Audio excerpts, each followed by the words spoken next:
Okay, so this is class number 2, Rowan Canterbury, beginner knitting. The first thing we have to talk about is materials. And I know I got a bunch of stuff splayed on the table. Note, in this video we might have some visitors. I have very big dogs and they make a lot of noise, so we'll just ignore them. Again, when we talked in the first video, I'm going to be a very comprehensive teacher. And I want to teach you everything, or as much as I possibly can as I can remember, because my memory sucks. So the first thing we're going to talk about is yarn, okay?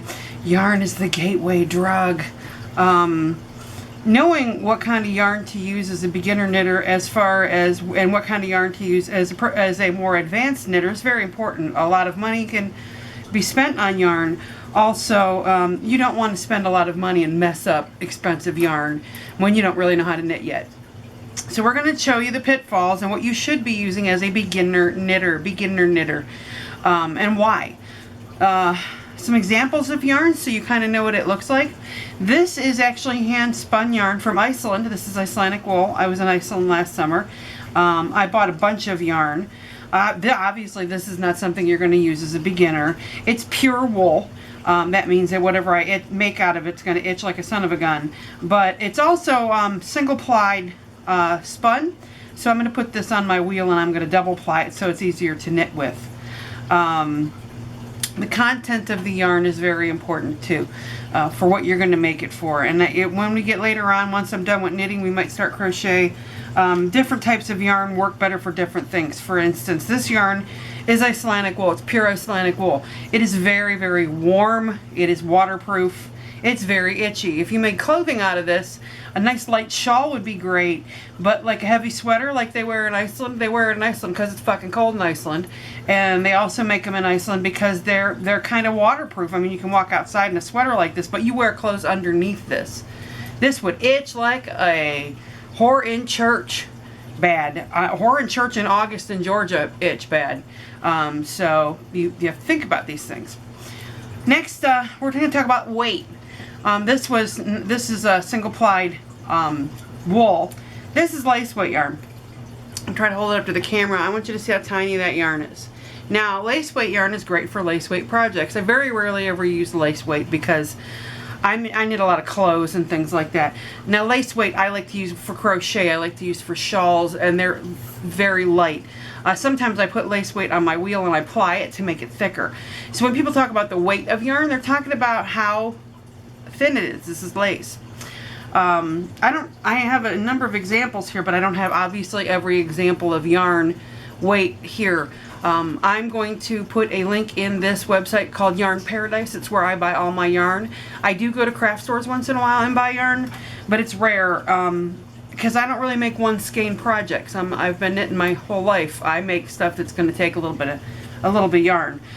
So when I go to Yarn Paradise, I can get yarn for ridiculously cheap prices in bulk, like 8 skeins at a time, which is something that I would use for like a sweater or if I crochet a blanket. I never pay more than $4 or $5 for a skein of yarn. I think it's highway robbery, unless it's something very special, and only then I'm really trepidatious about it, because you can buy decent yarn for a good price. I believe in fair trade, but I also don't believe in getting ripped off. This is actually from Yarn Paradise. It's a neat color, and we're going to go into colors here. You're going to want to use worsted weight or Aryan weight yarn to learn with. Why? Because it's kind of middle of the road. It's not super chunky, and I'm going to bring my super chunky up here. I don't even know where I got this roll of yarn, but it is bulk chunky. It's really heavy. You see how thick it is on my fingers? I don't even know what I'm going to make out of this, but I love this yarn and I've had it forever, and it's one of those yarns that's going to sit around until something inspires me. But this is something like a cloak or a big hood. I might make a big hood out of this because this is something heavy. And when you knit it with specific type of needles. We'll go into that when we start learning. I don't want to go put the cart before the horse, but you're going to want to stick with worsted weight stuff and solid colors. Here's why. When we start knitting, in the next video when I actually start showing you how to use your needles, I'm very, very insistent on teaching people what the knit stitch is supposed to look like and what the purl stitch looks like. You will be depending on pattern markers, and you will be depending on other things, but you need to know what your stitches look like, because no amount of counting is going to fix a fuck up if you don't know what you're purling or knitting, or if you've yarned over by looking at your work. So when you start off, we're going to go something great like this. I love carrying Simple Soft yarn, and I lied. I wouldn't start with this because it's double plied and it's easy to get your needle stuck in the middle of it, but it's great yarn. And when we get to intermediate projects, I'm going to really promote this yarn a lot because it's reasonably priced. They have in about every color under the sun, and it's very soft, and it's just great yarn. But we'll use this to actually look and learn how to read what the yarn is all about. All yarns have like a sticker on them that'll tell you. Some of them have patterns on them, and they'll tell you everything you need to know. They'll tell you what size needles you should be using, if you should stick it in the washer, dryer, that kind of thing, what the weight is, if it's medium weight, if it's worsted weight, and they'll also tell you how many yards are in the skein. I don't know where it is on this one. And learning how to read these is very important.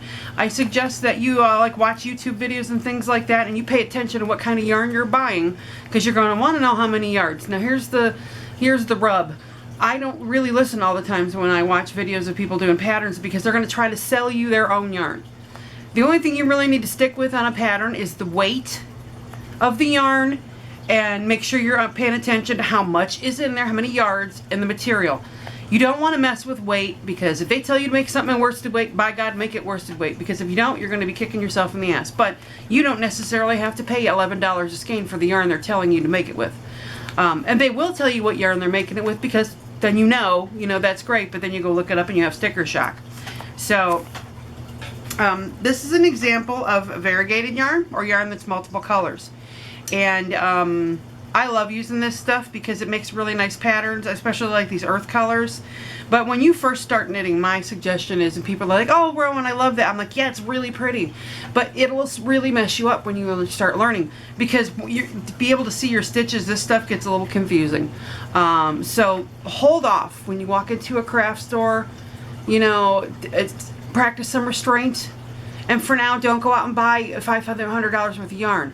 What you really want to buy, and I'm going to show you another type before we go into what you want to buy. This stuff was hand spun.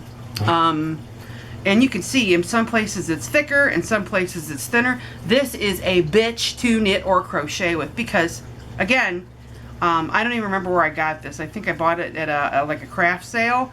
I will never knit with this. I love the color of it, but unless you're going to knit something that, and I'm not saying don't ever knit with hand spun yarn, because it's kind of cool, but you need to really know what you're doing, and you need to make sure your pattern is something that's going to accommodate for yarn that is in some places thick and in some places thin and looks like it got spun by somebody who was drinking heavily.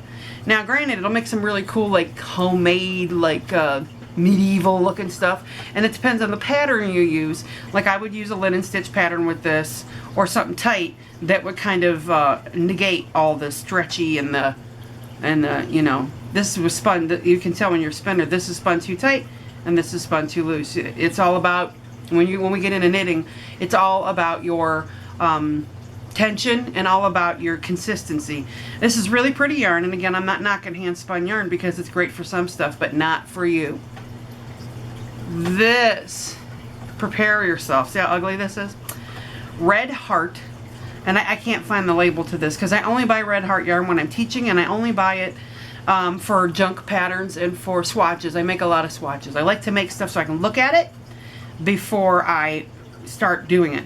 Now I use this stuff to teach with, because it's spun so well that it's not going to pull apart when your needle comes into it. It's heavy duty. It is a solid color, so you were going to be able to see your stitches. A solid lighter color. Gray is great. White is great. Yellow, you don't want to get black. You don't want to get dark blue, because, if you're old like me, you can't see 3 feet in front of you anyway. But, even still, when you're trying to learn, my goal is to get you the least frustrated you can be. And when I go back through and we start doing patterns and I go, look at all your purl stitches, and you can't see them because the yarn you bought is dark, then I'm going to say, well, you're a dumbass. So I don't know what to tell you. So stick with Red Heart. You can buy them at Walmart. Pat Catan. Well, Pat Catan's went out of business, which sucks because they were pretty cool. And we have a store up here in Ohio called Marks. They sell a ton of this junk. You know, and I say junk all very lovingly because it's good for some stuff, especially for swatches and for learning. And it only costs like $2 a skein, which is a great price for you. That's the price you want. Now we're going to start with materials. Let's get the yarn away. Bye, yarn. And remember, red heart, something solid colored, and something reasonably light like yellow or white or light blue or something like that. If you want to make a scarf out of it for your first project, that's great. If you wanted a pretty color, that's great too. I suggest red heart because you can pretty much beat it up and it doesn't matter. And you can pull it apart and you can put it back together. It's really heavy duty yarn. If you want to be adventurous and go buy the Martha Stewart stuff for something, that's great too. But you know, the first thing you're going to do is going to be really ugly. So I don't see you spending money, you know. These are just some of the varying types of knitting accoutrements, if you will. This is some of my favorite needles. My grandma Canterbury, when she died, left me all of her knitting needles, and my stepmom Kay, when she passed, left me all of her a lot of crochet hooks, and my wonderful sister Kathy, who is a knitter and a crocheter too. Hi, Kathy. She does a lot of interesting work. She's a very talented young lady, and she sent me a bunch of really cool stuff too. So for me, it's a very big family thing. Kathy and I are probably the most proficient in the family, I would say. One of my daughters is kind of learning how to knit. The other one kind of knows how to crochet, but my niece Jessica's she's doing great, and my niece Megan is taking it up too. And it sounds funny, but I want to give little pearls of wisdom every time we take a class. When I make something for somebody, I want to give them something that I took my time making. One of the reasons I love to knit, and I keep doing it, is because if I knit you something, it means I love you. It took a lot of time and it took a lot of effort, and that's why I like to do it, because you can make anything you want, and the gifts are beautiful. So when you learn how to knit all this stuff, don't even look at it. What you're going to go for is something more along the lines of, let's find them, where are they? Oh God, I hope I didn't loan them out. I might have. I'm actually teaching a very good friend of mine, Anala, how to knit, and I might have loaned her my 10s. You're going to want to look at the size of the needle, and these are 10s. Ooh, can I call it? I use aluminum needles all the time, pretty much. I don't learn on the wood ones, and here's why. They're great and they're really cheap, and you can get them like at eBay for like next to nothing. But oftentimes they're warped, which doesn't really matter. But the wood is not as slick as the aluminum is. They're light. They break easy too, because I've sat on them and broken them. I've had my dogs eat them. Dogs love to eat wooden knitting needles. They don't eat these guys, but they'll eat my wooden ones. And the aluminum ones you can pretty much buy, you know, really dirt cheap. eBay is a good place to look for knitting needles, because sometimes they'll give you like a whole big deal of them. You're going to want to start off with about a size 10. And I would start off with the longer needles. Reason being, if you learn how to use the longer ones, and you learn how to control the longer ones and work with the longer ones, the shorter ones are going to be easier. And again, the aluminum ones are nice and light. I do have wooden needles that I love. They're very expensive. I bought these at a yarn shop, and they're very slick, and they're really nice. What size is this? This is a 10. With worsted weight yarn, 10 is a good size of needle. Now, when we get more into it, I'm going to talk about needle size as far as yarn size. If I used a 10 on this kind of yarn, it would be really big and loopy, because this is much bigger yarn than this lace weight. I would use something on this. Let's see where my skinny dudes are. Something tiny like this, and that's warped because it's my grandma Canterbury, so God knows how old this is, on a lace weight yarn. That's making really, really tiny stitches. That's making something that you got a lot of time and effort for, and I don't have a lot of time and effort. Or you're really good and really fast, and I'm extremely fast, and that's a project you put your heart and soul into. So don't bother buying something this small. You're not going to use it for quite a while. A, you got to figure out if you're going to want to knit at all. B, it's going to take you a while to get up to one of these bad boys. But anyway, yeah, I got all kinds of stuff in here. These are plastic ones. People give me needles, and again, if people find out you're starting to knit, they might be like, oh, I have a million knitting needles, and you'd be amazed at the people who give me knitting needles. And they give me all kinds of shit. These are really nice little aluminum needles, and this would be more of a lace weight type of needle. Again, I love the aluminum needles, and I do love some of the wooden ones, but I spent money on my wooden ones. I want them nice and slick and smooth. The unfinished wooden ones are a little harder. And you know, it gets its preference thing. Once you start really knitting, you're gonna find what works for you and what doesn't work for you. This is just too much frustration for me.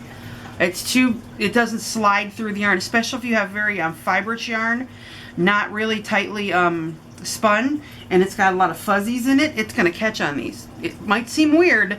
I'm a violin player, and I pay very much attention to my bow and how much rosin is on my bow. Same concept. This is string sliding across something that's wooden. These have a little more resistance than the aluminum ones do.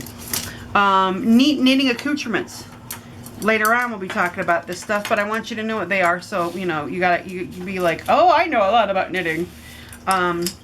These are double-ended needles. I use them a lot. I do Magic Circle. And I do these type of double-ended needles. And I'm starting to do these more. Thank you, Dawn Zeitler. One of my very good knitting friends who's a freaking knitting genius. Bitch.